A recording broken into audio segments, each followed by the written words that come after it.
ये सरकार का बहुत अच्छा निर्णय है और मैं इसके पूरे साथ हूँ। स्टूडेंट्स को तो फ़ायदा है ऑफ कोर्स, क्योंकि कहीं ना कहीं हम अपने पेरेंट्स के बारे में भी सोचते हैं यहाँ आने से पहले कि बर्डन तो बहुत ज़्यादा होता है, फाइनेंशियली बहुत ज़्यादा हम लोग को स्ट्रगल करना पड़ता है। As the fees is reduced by 12%, so we think that we'll get a great compensation in that. इस डिसीजन की वजह से अकोमोडेशन की फ़ीस कम हो गई है और इस वजह से 25 से लेके 1 लाख रुपए तक का वेव ऑफ हो गया है फ़ीस में। तो ये एक बेनिफिट है इस डिसीजन का। ये सरकार का बहुत अच्छा निर्णय है और मैं इसके पूरे साथ हूँ, क्योंकि जो बच्चे कोटा आना अब पहले अफोर्ड नहीं कर सकते थे, अब वो चाहें तो वो भी आ सकते हैं, क्योंकि हॉस्टल में रहने का खर्चा कम हो गया पहले से। तो सरकार के इस कदम को सही मानते हो आप? जी, बहुत अच्छा सरकार ने कदम उठाया है। स्टूडेंट्स को तो फ़ायदा है ऑफ कोर्स, क्योंकि कहीं ना कहीं हम अपने पेरेंट्स के बारे में भी सोचते हैं यहाँ आने से पहले कि बर्डन तो बहुत ज़्यादा होता है, फाइनेंशियली बहुत ज़्यादा हम लोग को स्ट्रगल करना पड़ता है, क्योंकि ऑफ कोर्स सब तो इतने अमीर नहीं होते कि इतना ज़्यादा सब कुछ एफर्ट कर पाए।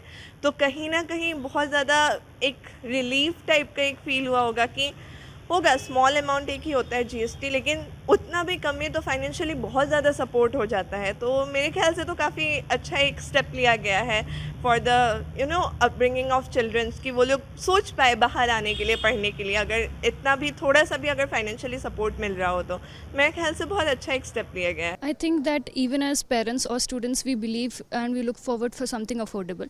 And we as students look for other countries that are quite affordable to live in or for our tuition fees. But the government of India has taken this step, and I think it's very helpful because even now as a student, we don't have to go to other countries to look for education that is affordable. We can live here and continue our education, which is at reasonable prices. Financially help से, क्योंकि आपके बहुत पैसे बचेंगे तो उसको student कैसे use कर पाएंगे, आपको कैसे लगता है यूटिलाइज कर पाएंगे उस मनी को उस time? Sir, as the fees is reduced by 12%, so we think that we'll get a great compensation in that. The fees is more and more affordable. From 20,000 to 2.5 lakhs, we are getting a compensation to live in hostels. Plus, we have a great security and affordability here. So this is a good decision that has been coming from the ministry. I believe that this decision will impact students, and not only the students, the parents hugely. Students who want to pursue their education further, for example, they are wanting to give GATE, CAT, and also higher educations. They can save their money for that, and not only that, I believe that with that money they can also pursue higher education. Another thing I want to emphasize is that nowadays not all college can afford to keep students into their hostels. So as a result of that, many of the students have to stay outside of the premises. So financial burden would be definitely less for those students who are staying outside the hostel premises. So that's a really good decision by the ministry. जो पहला benefit मैं देखता हूँ इस decision को लेके वो ये है अर्बनाइजेशन। जो विद्यार्थी छोटे शहरों से बड़े शहरों में आके पढ़ने का सोचते हैं पर वो पढ़ नहीं पाते हैं, क्योंकि एजुकेशन में फ़ीस ज़्यादा है, अकोमोडेशन की फ़ीस ज़्यादा है। बट इस डिसीजन की वजह से अकोमोडेशन की फ़ीस कम हो गई है और इस वजह से 25 से लेके 1 लाख रुपए तक का वेव ऑफ हो गया है फ़ीस में।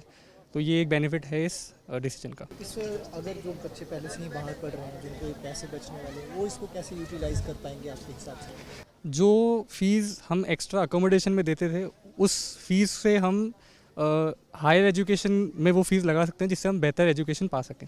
Sir basically yesterday only I got to know that कि सैटरडे को ये रिजल्ट आया, ये अनाउंसमेंट आई from the union financial minister Sitharaman ji, Nirmala Sitharaman ma'am, that after this 53rd GST council meeting that there will be a reduction in the GST recording in regards to what we are going to pay in hostels. And I must say that this is a very huge decision.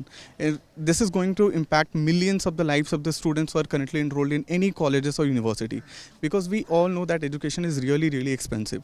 And talking about myself only, currently I'm a day scholar. I'm living outside the hostel premises of my college only.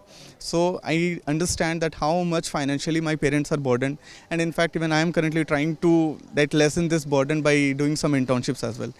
And after hearing this decision from our Honorable Prime Minister's cabinet, and that this decision has been issued, I'm really happy. And I must say that the vision that has been envisioned by our Prime Minister, the Viksit Bharat 2047, I think we are clearly on the path to become the superpower of this world.